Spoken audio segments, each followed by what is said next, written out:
one.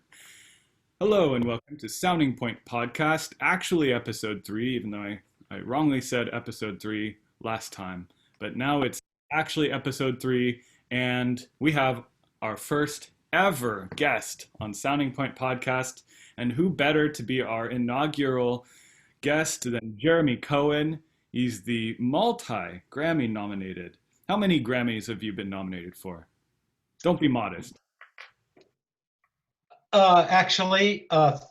Three for the group for Quartet San Francisco, but a total of I think 7 for our projects, Right. which include the larger community involved in making our records. Right. And just as important as the musicians, our engineers, and our composers. So seven in total, but who's counting? There we go. That's it. And so you're the violinist, composer, arranger, founder of Quartet San Francisco. You have a sheet music label, Violinjazz, as well as you're the founder of an online teaching platform called Stringmasters. So I don't know how you do it all, but here we are. And it's great to be also in Quartet San Francisco. That's of course how I got to know you, and I think today it would be nice to dive into some of your influences as a violinist and a performer, and kind of how you approach performing and teaching. And I thought, to kick off the conversation, how are you dealing with right now? How are you dealing with the world? The world is the world's done a few things for me recently. One is with the pandemic, I've been forced inside. I'm used to being a California boy and getting out of the house and enjoying the weather and going to places and seeing things. And I think this recent pandemic has recalculated all of that. So it's forced us in. I have tried to make the best of that situation. I have always, as an artist, wanted to have more discipline as an artist and time and effort going into my creative process. So the pandemic has also offered me involuntarily that opportunity. And I need to see it that way. Mm-hmm. I really do.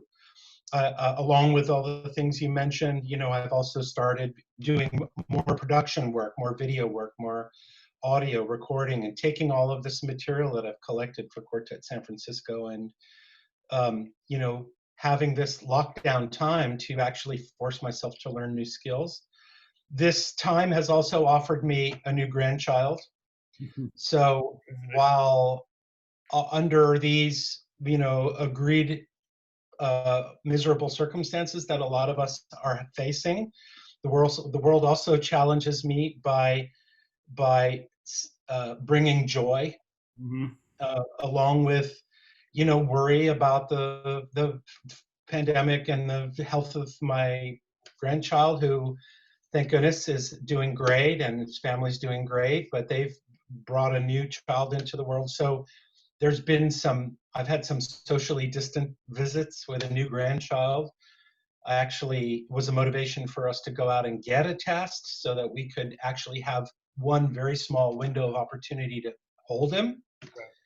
First time in 2 months. These are really unusual circumstances. So that's, and then all the work, composition, working with the quartet, redefining ourselves as a group and finding a way to press forward.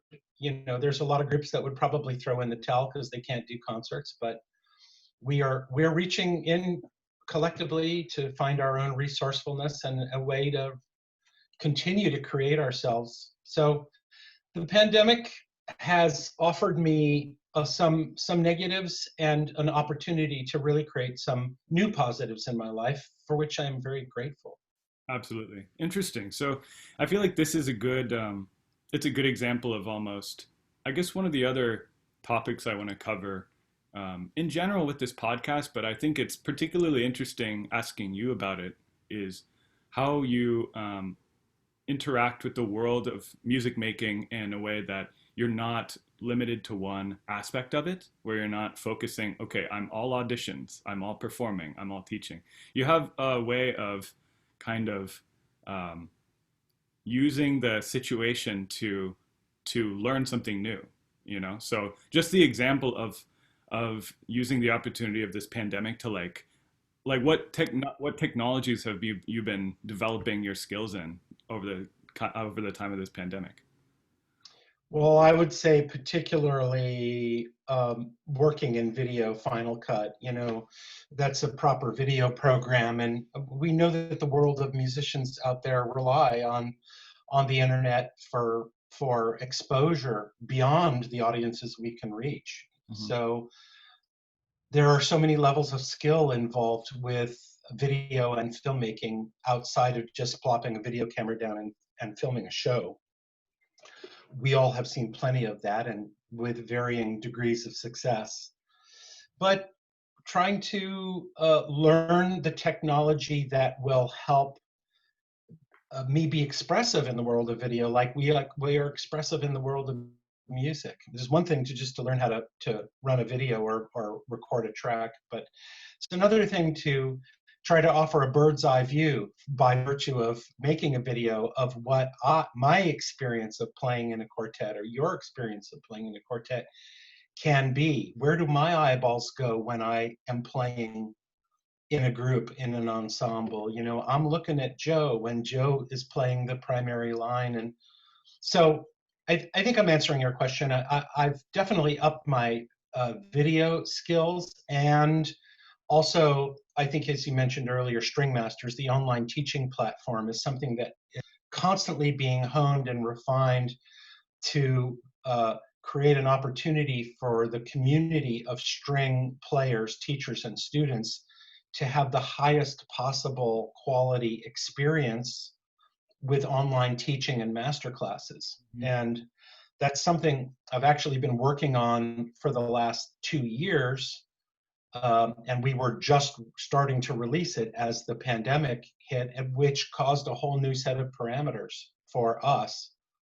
But Stringmasters has grown and developed, and it's my preferred teaching platform online. No question, the experience is a far better experience than some of those other online platforms we won't mention here. uh, Enjoyed using Spring Masters too, and it was definitely interesting. Being aware of you're developing it for a long time, and then the moment this pandemic hit was the moment coincidentally, String Masters was starting to get to that point of people using it and it getting out into the world. It's like, wow, the timing, with all the unfortunate things of the last year, the timing seemed to be pretty good on that one. So, It was, we were not, we could not anticipate the level of need yeah. for a high quality studio teaching platform. I mean, we always knew that the necessity for it was out there and that people would eventually come to it and choose it. But the pandemic really forced a lot of people to search quickly, and we've had, fortunately, a lot of organic growth without a lot of promotion by just teachers speaking to other teachers and saying, you know what, I'm using this platform, and it really helps my teaching experience and it makes it better for me and the students. So, we're grateful for that. Yeah, it's really hard for musicians because our profession is playing for people live in probably the last thing that's going to come back, which is live staged performances where people are gathered together in an audience. But at the same time, this pandemic has been an opportunity for teachers. I mean, I've been teaching exclusively online for the last few months, and it's been a lifesaver in so many ways. And even now, Quartet San Francisco, we're planning on some online kind of streaming performances later to even replace some of the performances we lost, because we lost a lot of gigs with this with the pandemic coming on. So it's interesting to see how things are getting replaced. I saw a quote this morning. Sorry, did my screen go off? I saw a quote this morning, and I wish I could remember exactly who it was. It was something to do with the Grammys, and but somebody, a very famous musician, was quoted as saying, "Musicians are the first people to have lost their work and the last people to get their jobs back." If you think about the scope of what's happening right now, those of us, and there are many of us, that colleagues of yours and mine, who we all know really well, Mhm. whose primary source of income is live concerts, Freeway Philharmonic, chamber groups, gigs, casuals. Um, we need to keep our eye out for our colleagues who are suffering the most and impacted the most. You and I, we already have developed some online savvy and some ability to teach and earn money Yeah. using the internet, and a lot of musicians didn't do that. And so I wonder if we can reach out into our community and find ways to help Yeah. give our colleagues opportunities, new opportunities to find ways to survive and teach some lessons and share their knowledge with people. One interesting thing happened to me, and that was somebody that I used to work with worked for a big company in San Francisco who had gone all online for their meetings, and they actually called me to play the first 5 minutes of a company meeting. So it was a few hundred people, for a big internet-based company, and they were having a weekly status report. And the 5 minutes before the hour, I started performing. Then I was introduced, and I played for the next 5 minutes.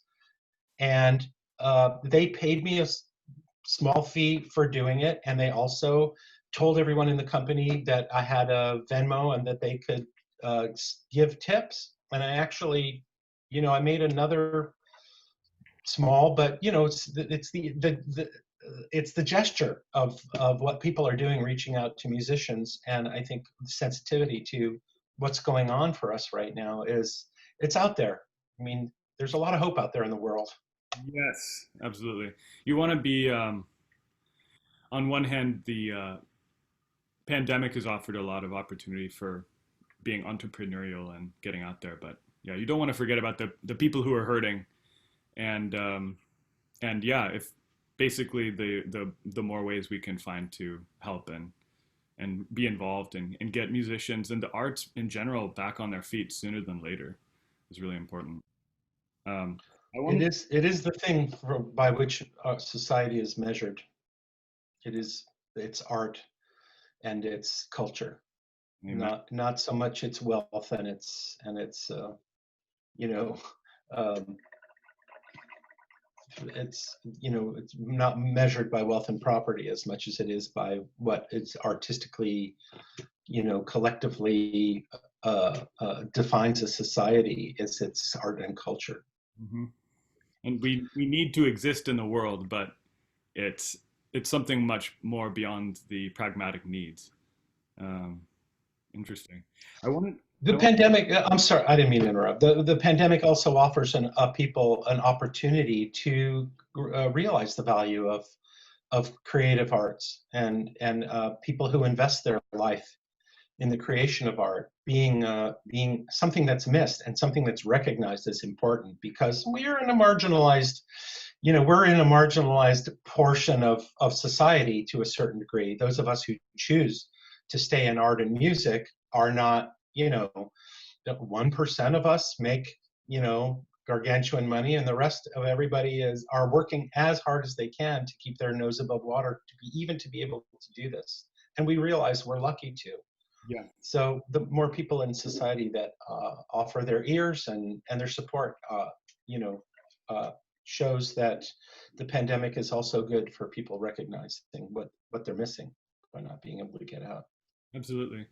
I was thinking on a personal level, it would be um, interesting to explore kind of how you because I feel like as artists we almost have this zeal to spread art and to share art and to we have like this automatic desire to spread what and share what we're doing and we all come at that from different experiences and different histories, but somehow there's something in music and there's something in the art that like drives us to share it that's so uh, important and urgent. And I think it's interesting to learn like how that how any musician individually experience that like drive, that artistic aspiration. So I thought it'd be fun to explore kind of how you got started in music and how you got started really on your artistic journey. So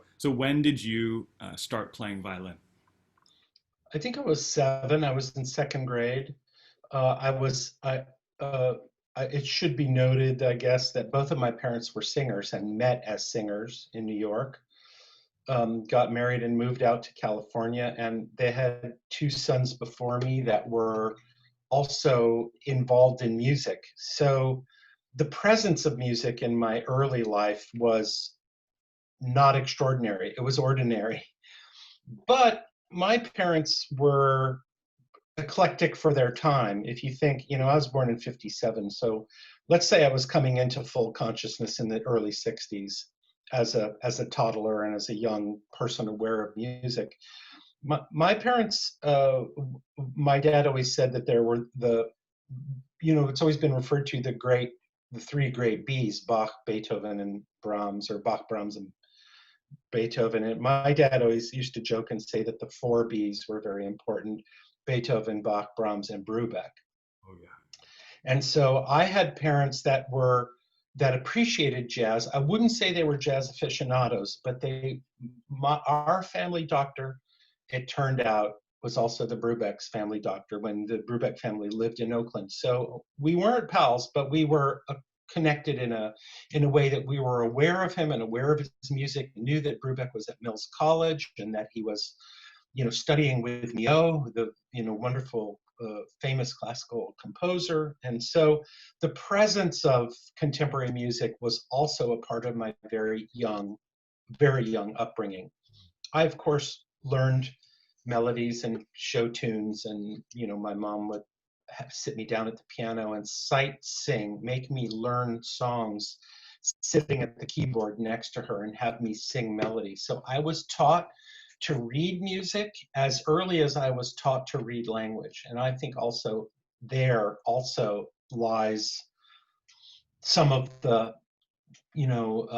synapses that were created early on, where I didn't learn music as another language. I learned music as a language as I was learning the English language. That fast forward a little bit, I was influenced by my friends and the music that they liked, and I had 2 older brothers that were listening to pop music. As I said, it was the 60s. I had brothers with different tastes. The next older brother, Joel, was really into Joni Mitchell, Simon and Garfunkel, and the older one was listening to some of the rock and roll, that was more pop music oriented and not folk oriented. So I had kind of a wide view. And then I was particularly attracted to some of the bands as I got into second and third grade, fourth grade. I was attracted to some of the bands that had violins in them.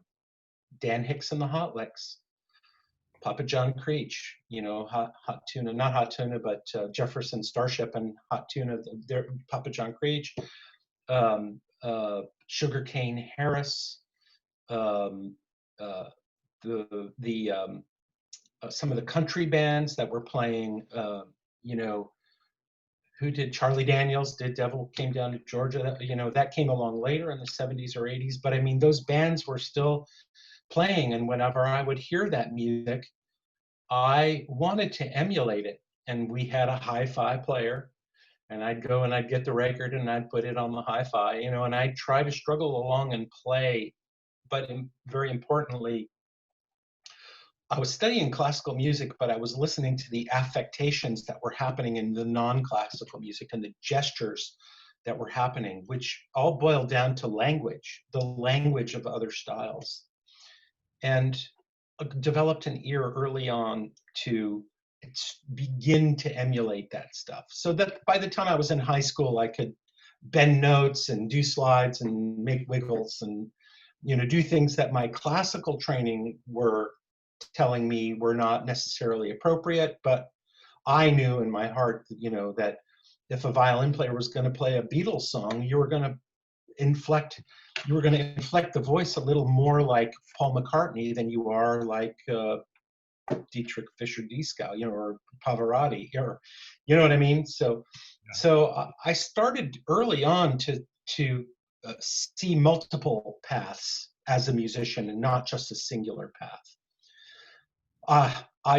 Then I got thrown in the back of the violin section for sitting with my legs crossed, quit the orchestra, joined the jazz band, and then got really hands-on training in high school, playing trombone and string bass, and never really excelling very much on those instruments, but sitting in a jazz ensemble playing jazz with jazz musicians helped inform my violin playing. I'll leave it there. I mean, the rest of the story tells itself. So you, just in your family was listening to a lot of music growing up. All the time.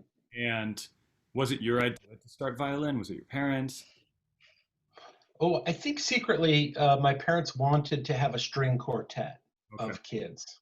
We only ended up with 3 kids, but we have violin, and cello, and the next one for sure was going to be a viola player, but didn't actually come along.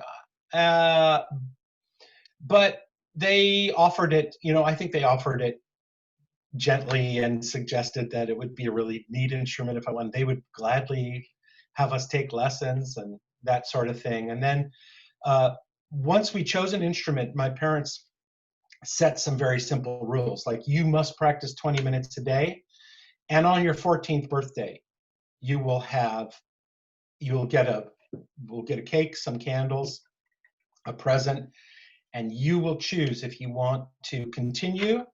We'll continue to send you to lessons. If you want to quit, you're off the hook.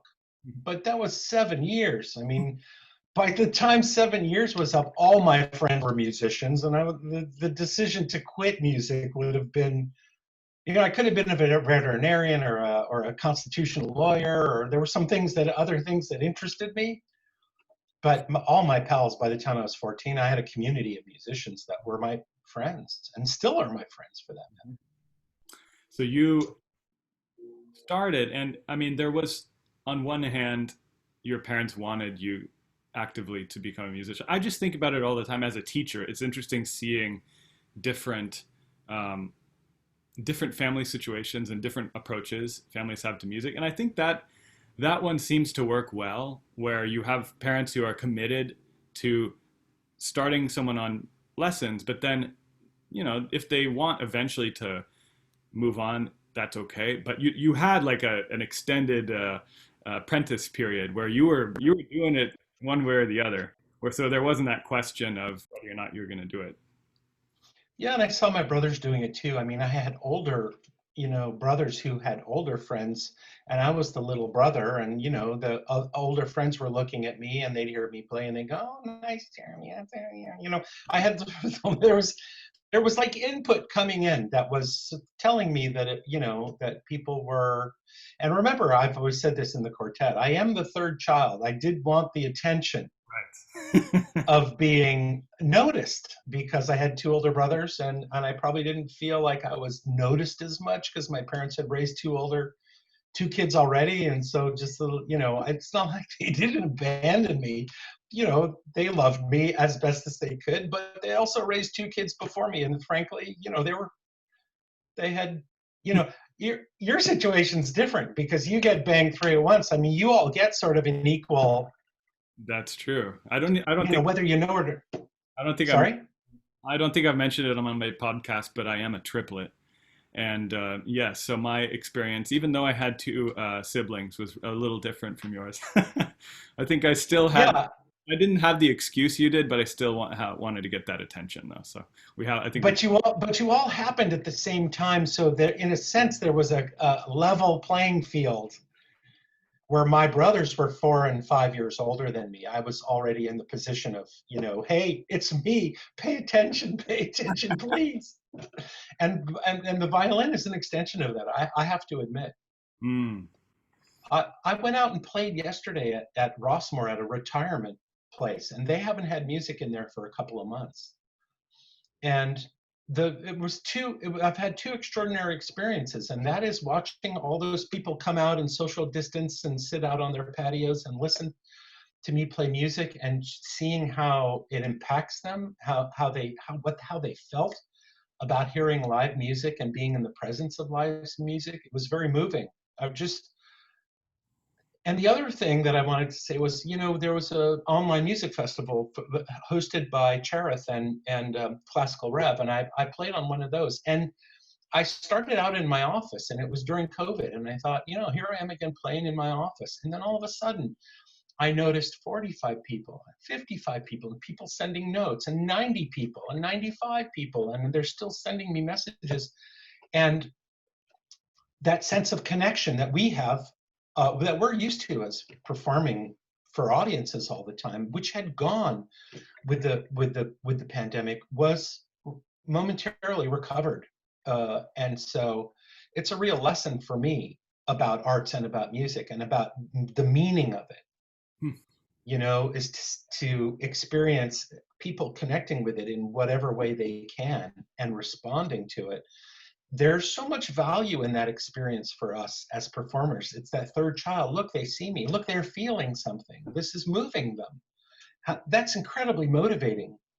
Whether it was a number on my computer screen or a heart from somebody I know in New Caledonia or Guam floating across the screen, it's the idea of it that we are still able to be artists and connect with people still.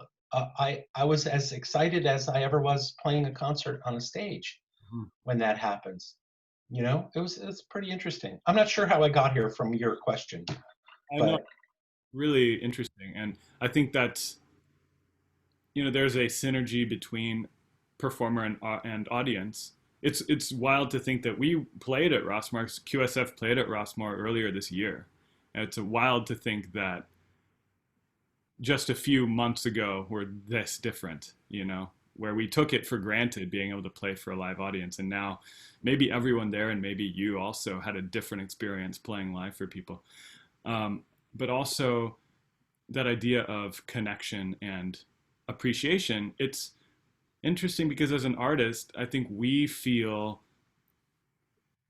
passionately about the music we're playing. We believe in it, we enjoy it. And there's some thing about applause. There's something about sharing that with an audience where that affirmation you're getting from the audience is almost a signal to us. Okay, they must feel it too then. This isn't just inside here. It's actually something we're sharing. So as musicians, it's really necessary to have an audience of some kind. It's just being cooped up in your room without any kind of feedback. It's like, oh my gosh, I don't know what I'm doing anymore. And I feel like it's equally necessary for audiences to have that connection with performers. I don't even know if all those people on the other side of the computer screen were actually there, or if somebody made that up. But the idea for me while I was playing that this was moving people through my computer screen and off to not only all of our community here, but like 5 or 7 foreign countries. It was very, very motivating. And it returned me to just being the performer, and that which I hadn't felt since the last time I was on stage with the quartet.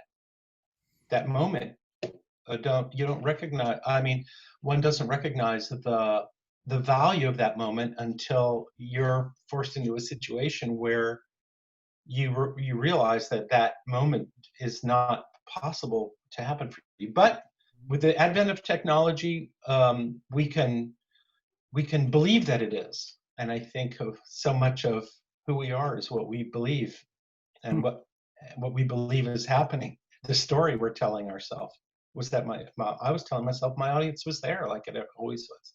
Yeah. Huh. Yeah, that's awesome. I'd love to. Yeah, he might be a good guest eventually for the podcast to talk to Cherith and other people who are finding ways of creating those audience connections between people. Um, and so going back to your childhood, because this is a therapy session as much as it is a podcast. Just kidding. No, no, but I was curious.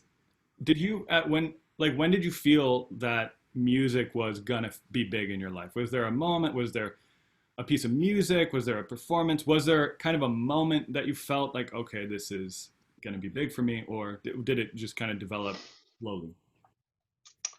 Uh, I think this answer may not be exactly the question you're asking, but there was a point of playing violin between 7 and 8 years, so 14 to 15 years old, where I came to a realization that I was turning the corner between the violin being the boss of me and me being the boss of the violin. It's like I am in, once I gained that sense of control of the process, and I wasn't, I was only 14.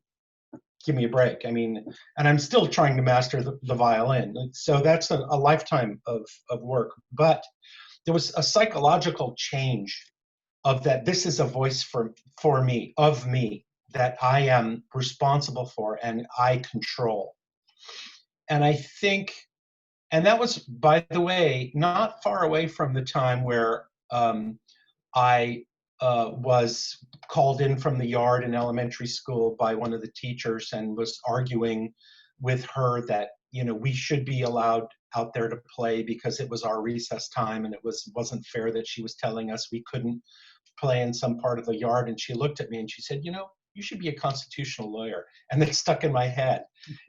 I mentioned it earlier. It was like these ideas that bounce around. I'm all about justice. I've been anguished, over the politics of the world for the last few years in particular.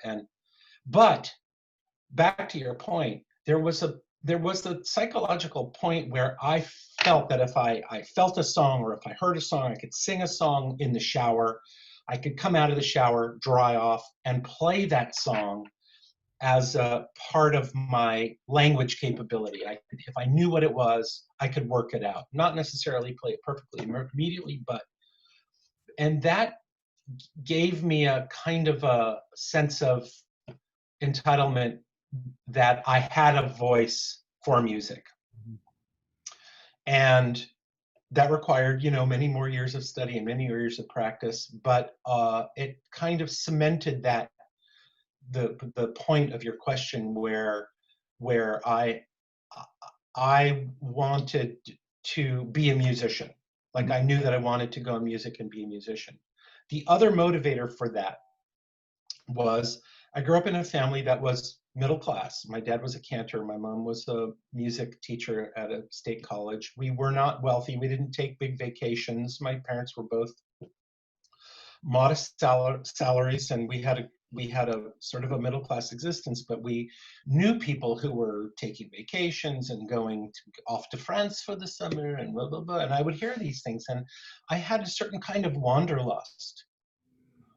I was fascinated with other parts of the world. And I always knew from the time I was a little kid that I wanted to travel. And I really made the connection that music could be the thing that would facilitate that for me. And that was a big motivator.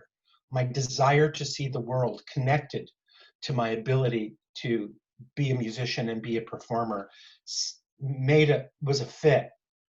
I could see that there was a life there for me that I was motivated towards. And I can tell you now that I've been to a long list of countries. It's always been a joyful experience to explore new places, even if I want to get home as soon as possible from some of them.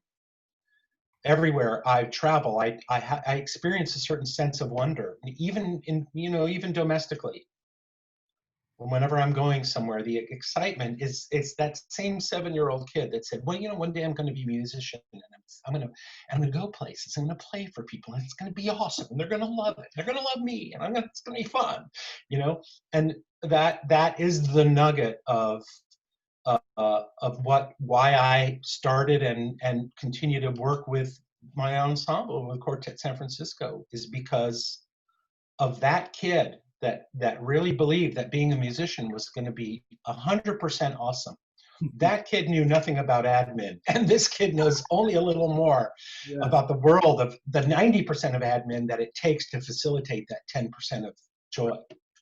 Yeah, it's But been really cool with Quartet San Francisco. Some of the places we've gotten to go, and it's one of the perks of being a musician. It's amazing, but yes, it does require a lot of back end, a lot more than meets the eye to any non-musician might suspect. But it's worth it. so I hope that answers the question. That was sort of the turning point about me and musician. And also, it wasn't an odd thing to do. It was a thing that people in my family were already in. So it wasn't like going into rocket science. That would have been weird. Or a mathematician, or a veterinarian for that matter. I mean, we liked pets, but we were in a family of doctors. Music was sort of a not noble, but normal and a reasonable career to go into. I've I asked that question just as a teacher.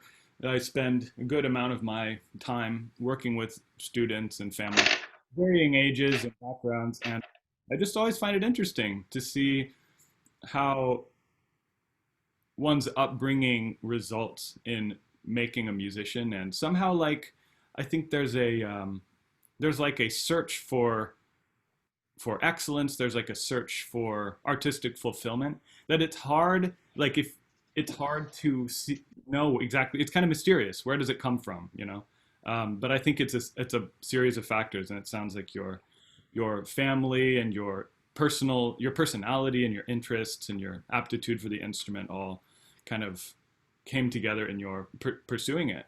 And then, like, going right along with that, I want to ask about your teachers. So I believe you studied with Anne Crowden, right? Yes, I did. So what were your experiences with her? What were some like takeaways studying with her? Anne was she led from dedication to music. All of her decisions along the chain below that, and how she dealt with her students and with the community, were stood in service of our finest possible performance. And so Anne, other than that, her real specialty was development of right arm, bow arm, sound. You could always tell an Anne Crowden student because they generally had beautiful bow arms and lovely sound. To this day, if you listen to a Crowden player, one of the really features of people that studied with her is a really wonderful sounding bow arm. And fierce dedication to music, also complete intolerance of people that were not with the program. She was extremely impatient with people that were not ready to do the work and get into the study of fundamentals and artistic process. Like, you're in for this, or go do something else because you're wasting my time. So she really was a huge influence, for ethics, for musical ethics. She had played with Simon Goldberg in the chamber music of the, I think, Netherlands, and came from really high quality musical pursuit of artistry at the center of what they did. Not so much the technical school or the East Coast Juilliard school of technical accuracy, as much as beauty of sound and dedication to music for its emotional gift, and how to facilitate technique towards that. So Anne was a great one for my if for my musical ethics. Like, my group knows I can be a real pain in the ass at any given time, but I think that my group trusts that in most cases, no matter what difficulty I have with communications, my dedication is to our best playing and our best psychological state to bring our best to the music that we play, that being primary. So Anne was great for that. And then there's the Crowden School in Berkeley, of course, that carries her name, and we lost her far too soon. And maybe one of the two toughest performances I ever gave in my life was having to come back from school in New York and play for her. You know, I was always nervous because she held very high expectations for all of her students, and she really held us to a higher standard at an age when it really mattered. 14 to 16, 14 to 17 years old. You know, if you get it right then you're really, then she knew she could put us on the right path, and she did it with so many kids. Sorry, this is just unspeakable, but my phone notifications are on. Okay, there we go. I just turned it off. How dare I? Okay, so Anne Crowden, can you remember any of like the exercises or things she had you do with your right arm? Yeah, she damn near killed me with Kreutzer 7, with Martelet. Yeah. Uh, a lot of focus and discussion of bow arm, um, relaxation, sensation of gravity, keeping the center of gravity low in the right arm, where your high fit school of players really plays with an elevated shoulder. She was into creating a warm and buttery sound. I had a lot of sound work also with that teacher. I can't remember his name after her, but uh, her. So Kreutzer, I played Brahms sonatas, Mozart sonatas with her, some Mozart concertos. Probably I had started on the Brook and I played the Mendelssohn with her. I played Mozart 5 with the Sonoma State Orchestra, where I went and studied with her after a year in Berkeley. I had 2 years with her at Sonoma State. Um, that was the middle of the Kreutzer period. I had studied with Zavin Malikian and some other teachers, Dan Kobialka, here in the Bay Area, but those years, Kreutzer etudes are a couple of years, along with the Bach sonatas. I studied the G minor Bach suite primarily with Anne Crowden, and with a little summer jaunts with other teachers, but primarily with her. She was a Bach and Mozart and sound specialist, so she stayed in chamber music, in sonatas a lot, and she had us play concertos because she knew the kids needed to do competitions and go to college and learn concerto rep. But her thing was really in Mozart sonatas, Brahms sonatas, and chamber music, string quartet literature. I got a ton of string quartet training from Mm. her and Colin Hampton of the Griller Quartet and other Bay Area musicians, Bonnie Hampton, Roy Milan, some of that whole era of 70s and 80s and 90s Bay Area, uh, fantastic chamber music opportunities here That's coming up. yeah, that's amazing. And I never got a chance to work with Bonnie Hampton, but I got to work with Zavin Malikian a little bit and Roy Milan as well. So Mhm. funny. Bonnie's back here. She's still around, and she's recently come on Facebook. So maybe we could play for her sometime. That would be really awesome. Amazing. Yeah. And so then, there was that. Oh, I was going to say, just on the teaching side, it sounds like she did.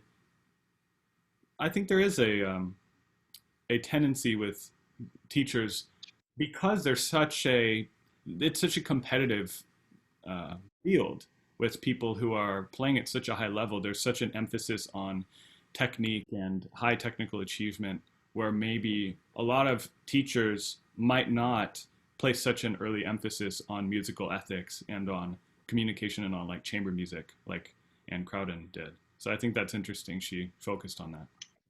All of her kids had to be in a chamber music ensemble from early on. As soon as they could, it was a part of their reality. And that still continues to this day, even though she's passed away. All the kids in the Crowden School have lessons, and they also have chamber groups. But chamber music's a very strong component of creating a well-rounded musician, because you can play all the etudes and concertos you want, but if music's a social sport, and chamber music is the ultimate expression of the social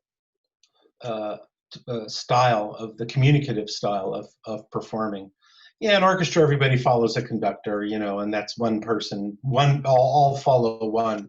That's a sort of an industrial age model of music where, 1,000 people get together and make a Model T, or 85 people get together and follow a conductor, and you play the great works. That's great. It's not to be underestimated. But the chamber music and a string quartet takes four people connecting with each other in a constant stream of communication, if it's going to be what it's supposed to be. And Right. she saw the value of that.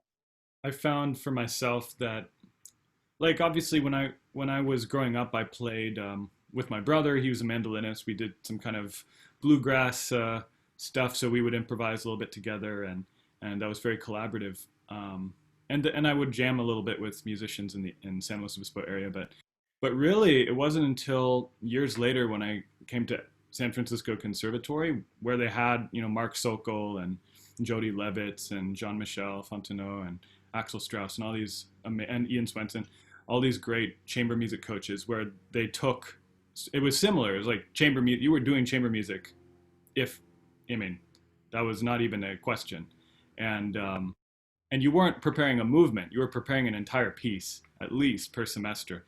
And it was just, I think the first semester was a little shell shock for me, because I had been kind of trying to focus on, okay, how do I play this violin, And then all of a sudden the chamber music opened up this whole, like, oh, I have to think about violin and all, and be aware and follow and lead and all this. So I think it was quite an adjustment, but that's music. It's pure music making. It's kind of improvising. You're reading off of each other in the moment, and yeah, I'm very grateful that my professional life allows me to play in a string quartet, because that's, like, in some ways the purest communication. So yeah, it's pretty fun. I think all the great composers too, Brahms, Beethoven, Schubert, Mendelssohn, they all recognized that, any chord can be expressed in 3 or 4 notes. So the string quartet is the smallest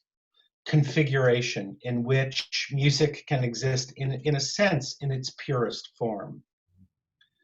The challenge of writing for string quartet.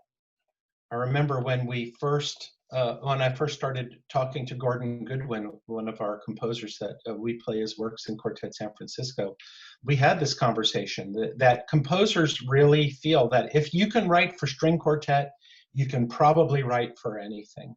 You can just take 4 voices, all the notes of the chord would be represented until you're juxtaposing 3 or 4 chords and making lots of noise.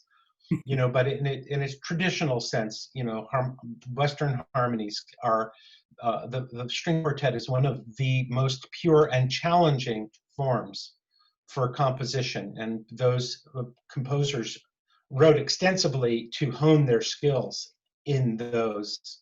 We have the evidence of it in the Mozart quartets and in the Mendelssohn quartets and Dvorak quartets, and on and on and on. Those are some of the finest works of those composers, because it's condensed.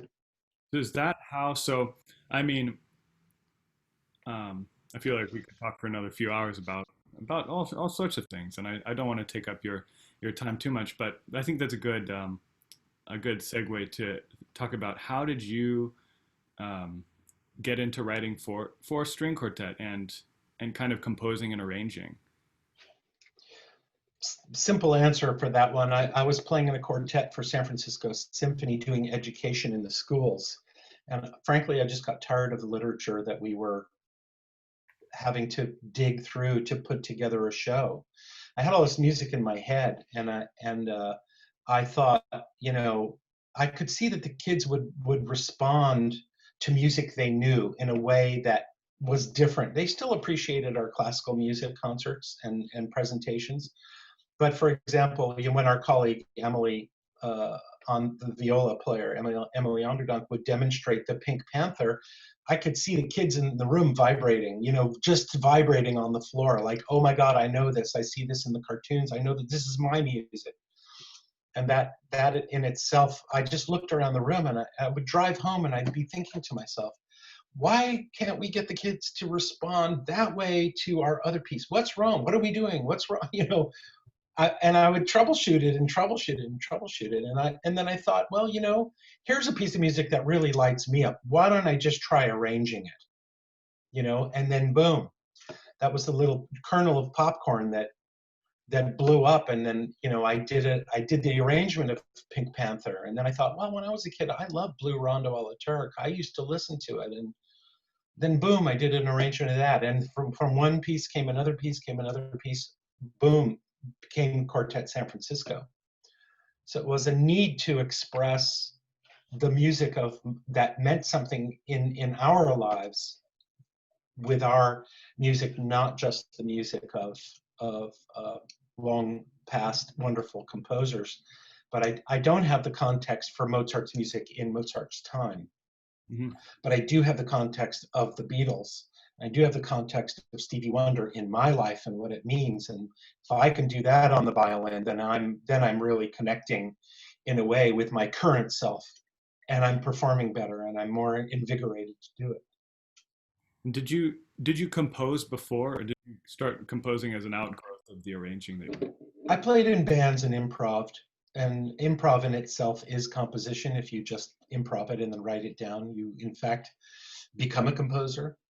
But then you also have to learn the skills. I had tinkered around and written a couple of little tunes, but I remember even being in college, I had sketched out a few things, but it wasn't until I was functioning in a quartet and just realizing that there was a dearth, there was a black hole in that. Where is the music of our lives with this ensemble? And I did the bootstrap thing. I pulled up my bootstraps and I said, okay, I'm going to start.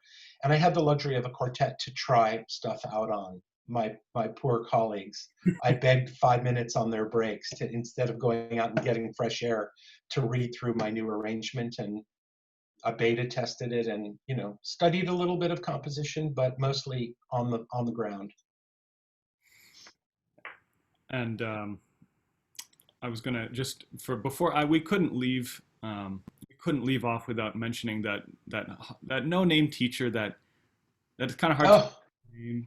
But since this podcast, I'll have to have you back on and talk more about the origin story of Quartet San Francisco and your compositions and books and everything. But as this one's more about teaching, why don't you tell us about how sort of you got to know Itzhak Perlman? Well, I'll just do that as an introduction to part two, because I have to actually go in a minute. But Anne Crowden, I studied with Anne Crowden for 3 years, and when we were talking about where to go and what to do, to go to college, I said, well, there's a good teacher in Oberlin and there's a good teacher in Texas. And she looked at me and she said, young man, you go somewhere. You don't go from San Francisco to Ohio. You don't go from San Francisco to Texas. You either go to New York, you go to London, you go to Paris, you go to somewhere where the world is fully developed and music is at its, no disrespect to Ohio and Texas. There's fantastic music there and wonderful musicians and teachers. But she really felt like she wanted to push me towards somewhere where I would get maximum exposure to the full-on world of professional music. And a past student of hers had gone on to study in New York at Brooklyn College with Itzhak Perlman. And we thought we had, I thought I had because I knew a student of his, I could inquire and check out. And I was really nervous at first. And I auditioned for I wanted to get to New York to study with Perlman, but I wanted to guarantee that I would get in front of him. And I didn't want to take the risk of auditioning for him and having him possibly turn me down. So I auditioned for his assistant, and I studied with her and got to know him through the masterclass process. So I got myself into his audience. And eventually, after a semester or two, I approached him and I said, look, I'd love to take lessons. When you have a space in your class, would you please consider taking me? And the next semester, he took me and developed. I went to his apartment and took lessons for him. That was the other really super difficult playing situation for me, was standing in Itzhak living rooms. Itzhak Perlman's living room. Itzhak living rooms Perlman, Yeah. and having to play for him. But he had that wonderful personality that was very disarming, and eventually, you could relax and play. And he made a lot of jokes. He still makes a lot of jokes. But I got in his class at Brooklyn College and stayed there for another year and a half with studying with Perlman.